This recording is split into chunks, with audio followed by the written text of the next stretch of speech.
सल्ली व सल्लिम दाइमन अबद। अस्सलामुअलैकुम बुज़ुर्गों, भाइयों बहनों। दज्जाल के फितने और क़यामत की निशानियाँ।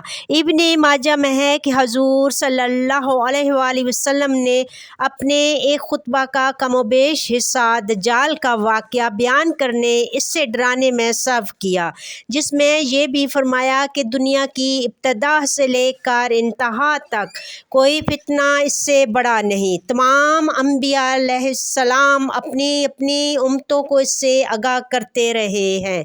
मैं सबसे आखिरी नबी हूँ और तुम सबसे आखिरी उम्मत हो। वो यकीनन तुम्हें मैं आएगा, अगर मेरी मौजूदगी में आ गया तब तो मैं इससे निपट लूँगा, और अगर बाद में आया तो हर शख्स को अपना आप इससे बचाना पड़ेगा। मैं अल्लाह ताला को हर मुसलमान का खलीफा बनाता हूँ। वो शाम और अराक के दरमियान निकलेगा, दाएं बाएं खूब घूमेगा। लोगों, ए अल्लाह ताला के बंदो, देखो देखो तुम साबित कदम रहना। सुनो, मैं तुम्हें इसकी ऐसी सिफ़त सुनाता हूँ जो किसी नबी ने अपनी उम्मत को नहीं सुनाई। वो इब्तदा है दावा करेगा कि मैं नबी हूँ, बस तुम याद रखना कि मेरे बाद कोई नबी नहीं। फिर वो इससे भी बढ़ जाएगा और कहेगा मैं खुदा हूँ, बस तुम याद रखना कि अल्लाह को इन आँखों से कोई नहीं देख सकता। हाँ, मरने के बाद दीदारे बारी ताला हो सकता है। और सुनो, वो काना होगा और तुम्हारा रब काना नहीं, इसकी दोनों आँखों के दरमियान काफिर लिखा हुआ होगा, जिसे पढ़ा लिखा और अनपढ़ गर्ज हर ईमानदार पढ़ लेगा। इसके साथ आग होगी और बाग होगा। इसकी आग दरअसल जन्नत है और इसका बाग दरअसल जहन्नम है। सुनो, मैं तुमसे जैसे वो आग में डाले, वो अल्लाह ताला से फरियाद रसी चाहे और सूरह कैफ की इब्तदाई आयात पढ़े, इसकी वो आग इस पर ठंडक और सलामती बन जाएगी, जैसा कि खलील अल्लाह अलैहिस्सलाम पर नमरूद की आग हो गई थी। इसका एक और फितना ये भी होगा कि वो एक अराबी से कहेगा, अगर मैं तेरे मरे हुए माँ बाप को ज़िंदा कर दूँ तो फिर तू मुझे रब मान लेगा। वो इकरार करेगा। इतने में दो शैतान इसकी माँ और बाप की शक्ल में ज़ाहिर होंगे और इसे कहेंगे, बेटे यही तेरा रब है, तू इसे मान ले। इसका एक फितना ये भी होगा कि वो एक शख्स पर मुसल्लत कर दिया जाएगा, इसे आरे से चरावा करके दो टुकड़े करवा देगा। फिर लोगों से कहेगा कि मेरे इस बंदे को देखना, अब मैं इसे ज़िंदा कर दूंगा, लेकिन फिर भी यही कहेगा इसका रब मेरे सिवा और है। चुनाचे ये इसे उठाए बैठाएगा और ये खबीस इससे पूछेगा कि तेरा रब कौन है। वो जवाब देगा, मेरे रब अल्लाह ताला है और तू खुदा का दुश्मन दज्जाल है। खुदा की कसम, अब तो मुझे पहले से भी बहुत ज़्यादा यकीन हो गया। दूसरी सनद से मरवा है कि हजूर सल्लल्लाहु अलैहि वसल्लम ने फरमाया, ये मोमिन मेरी तमाम उम्मत से ज़्यादा बुलंद दर्जे का उम्मती होगा। हज़रत अबू सईद खदरी रज़ी अल्लाह ताला अन्हु फरमाते हैं कि इस हदीस को सुनकर हमारा ख्याल था कि ये शख्स हज़रत उमर बिन ख़त्ताब रज़ी अल्लाह ताला अन्हु ही होंगे। आप रज़ी अल्लाह ताला अन्हु की शहादत तक हमारा यही ख्याल रहा। हजूर सल्लल्लाहु अलैहि वसल्लम फरमाते हैं, इसका एक फितना ये भी होगा कि वो आसमान को पानी बरसाने का हुक्म देगा और आसमान से बारिश होगी। वो ज़मीन को पैदावार उगाने का हुक्म देगा और ज़मीन से पैदावार होगी। इसका एक फितना ये भी होगा कि वो एक कबीले के पास जाएगा और वो इसे ना मानेंगे। इसी वक्त इनकी तमाम चीज़ें बर्बाद और हलाक हो जाएंगी। दूसरी कबीले के पास जाएगा जो इसे खुदा मान लेगा। उसी वक्त इसके हुक्म से उन पर आसमान से बारिश बरसेगी और ज़मीन फल और खेती उगाएगी। इनके जानवर पहले से ज़्यादा मोटे, ताज़े और दूध वाले हो जाएंगे। सवाए मक्का और मदीना के तमाम ज़मीन ममालिक का दौरा करेगा। जब मदीना का रुख करेगा तो यहाँ हर राह पर फरिश्तों को खुली तलवारें लिए हुए पाएगा, तो اس کی انتہائی حد پر ضریب عمر کے پاس ٹھہر جائے گا۔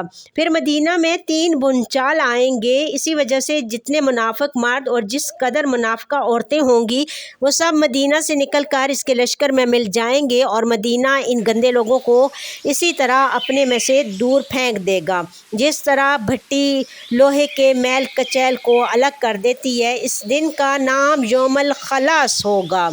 ام شریک رضی اللہ تعالی عنہا نے حضور صلی اللہ علیہ وآلہ وسلم سے دریافت کیا کہ یا رسول اللہ، اس دن عرب کہاں ہوں گے؟ فرمایا اول تو ہوں گے ہی بہت کام، اور اکثریت ان کی بیت المقدس میں ہوگی۔ ان کا امام ایک صالح شخص ہوگا جو آگے بڑھ کر صبح کی نماز پڑھا رہا ہوگا۔ جب حضرت عیسیٰ ابن مریم علیہ السلام نازل ہوں گے، یہ امام پچھلے پیروں پیچھے ہٹے گا تاکہ آپ علیہ السلام آگے بڑھ کر امامت کرائیں، لیکن آپ علیہ السلام اس کی کمر پر ہاتھ رکھ کر فرمائیں گے کہ آگے بڑھو اور نماز پڑھاؤ، اقامت تمہارے لیے کی گئی ہے، پس ان کا امام ہی نماز پڑھائے گا۔ نماز سے فارغ ہو کر آپ علیہ السلام فرمائیں گے دروازہ کھول دو، پس کھول دیا جائے گا۔ ادھر دجال 70,000 یہودیوں کا لشکر لیے ہوئے موجود ہوگا جن کے سر پر تاج اور جن کی تلواروں پر سونا ہوگا۔ دجال آپ علیہ السلام کو دیکھ کر اس طرح گھلنے لگے گا جس طرح نمک پانی میں گھلتا ہے، اور ایک دم پیٹ پھیر کر بھاگنا شروع کر دے گا، لیکن آپ علیہ السلام فرمائیں گے اللہ نے مقرر کر دیا ہے کہ تو میرے ہاتھ سے ایک ضرب کھائے گا، تو اسے ٹال نہیں سکتا۔ چنانچہ آپ علیہ السلام اسے باب اللدغ کے پاس پکڑ لیں گے اور وہیں اسے قتل کر دیں گے۔ اب یہودی بدحواسی سے منتشر ہو کر بھاگیں گے، لیکن انہیں کہیں سر چھپانے کو جگہ نہ ملے گی۔ ہر پتھر، ہر درخت، ہر دیوار اور ہر جانور بولتا ہوگا کہ اے مسلمان، یہاں یہودی ہے، آ کر اسے مار ڈال۔ ہاں، بابول کا درخت یہودیوں کا درخت ہے، یہ نہیں بولے گا۔ حضور صلی اللہ علیہ وآلہ وسلم فرماتے ہیں پھر عیسیٰ ابن مریم علیہ السلام میری امت میں حاکم ہوں گے، عادل ہوں گے، امام ہوں گے، باانصاف ہوں گے، صلیب کو توڑیں گے، خنزیر کو قتل کریں گے، جزیے کو ہٹا دیں گے، حسد اور بغض بالکل جاتا رہے گا، ہر زہریلے جانور کا زہر مٹا دیا جائے گا، بچے اپنی انگلی سانپ کے منہ میں ڈالیں گے لیکن وہ انہیں کوئی ضرر نہ پہنچائے گا، شیروں سے لڑکے کھیلیں گے، نقصان کچھ نہ ہوگا، بھیڑیے بکریوں کے گلے ریوڑ میں اس طرح پھریں گے جیسے رکھوالا کتا ہو، تمام زمین اسلام الاصلاح سے اس طرح بھر جائے گی جیسے کوئی برتن پانی سے لبالب بھرا ہوا ہو، سب کا کلمہ ایک ہو جائے گا، اللہ کے سوا کسی کی عبادت نہ ہوگی، لڑائی اور جنگ بالکل موقوف ہو جائے گی، زمین مثل سفید چاندی کے منور ہو جائے گی، ایک جماعت کو ایک انگور کا خوشہ پیٹ بھرنے کے لیے کافی ہوگا، ایک انار اتنا بڑا ہوگا کہ ایک جماعت کھائے اور سیر ہو جائے، بیل اتنی قیمت پر ملے گا اور گھوڑا چند درموں پر ملے گا۔ لوگوں نے پوچھا اس کی قیمت گر جانے کی کیا وجہ ہوگی؟ فرمایا اس لیے کہ لڑائیوں میں اس کی سواری بالکل نہ لی جائے گی۔ دریافت کیا گیا کہ بیل کی قیمت بڑھ جانے کی کیا وجہ ہے؟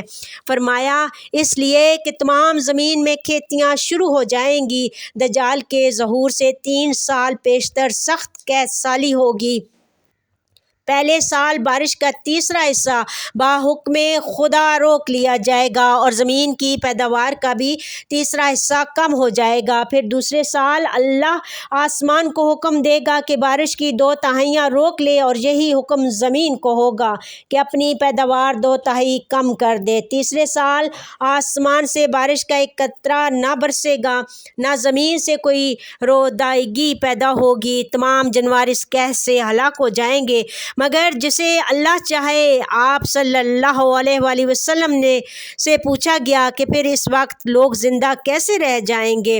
آپ صلی اللہ علیہ وآلہ وسلم نے فرمایا ان کی غذا کے قائم مقام اس وقت ان کا لا الہ الا اللہ کہنا اور اللہ اکبر کہنا اور سبحان اللہ کہنا اور الحمدللہ کہنا ہوگا۔ امام ابن ماجہ رحمۃ اللہ تعالیٰ فرماتے ہیں میرے استاد نے اپنے استاد سے سنا، وہ فرماتے تھے یہ حدیث اس قابل ہے کہ بچوں کے استاد سے بچوں کو بھی سکھا دیں۔ अल्हम्दुलिल्लाह हमारे पाक नबी ने हमको बहुत सारी चीज़ों का जो कि उनके बाद आनी थी हमें बता के गए हैं, अपनी उम्मत को समझा के गए हैं कि कभी भी अपने रास्ते से सिरात मुस्तकीम से भटक ना जाना। और अल्लाह ताला को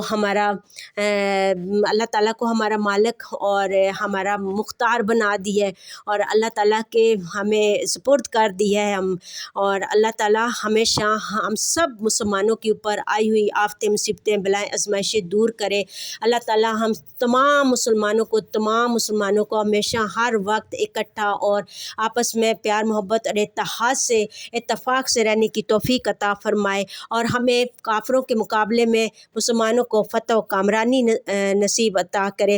अल्लाह ताला तमाम बीमारों को शिफ़ाए कामिला अता फ़रमाए। अल्लाह ताला जो भी मुसलमान बहन भाई जहाँ भी परेशानियों, आफ़तों, मुसीबतों, आजमाइशों में हैं, अल्लाह पाक उनकी गैबी मदद फ़रमाए। अल्लाह ताला उन सब की मुश्किलें आसानी में बदल दे। अल्लाह ताला उनकी गैबी मदद फ़रमाए। और जो बुज़ुर्ग हैं, अल्लाह ताला हम सब को अपने बुज़ुर्गों की, अपने पेरेंट्स की, अपने बड़ों की इज़्ज़त खिदमत करने की तौफ़ीक अता फ़रमाए। अल्लाह ताला हम सब के वालिदैन को बरकत वाली, सेहत वाली, लंबी उम्र ज़िंदगी अता फ़रमाए। अल्लाह ताला आप सब को अपने हिफ्ज़ ईमान में रखे। अल्लाह ताला आप सब को हमेशा अपनों के साथ हंसता मुस्कुराता रखे। आमीन या रब्बिल आलमीन। आप मेरे चैनल को लाइक, शेयर, सब्सक्राइब करें। Thank you. जज़ाकल्लाह खैर कसीरा।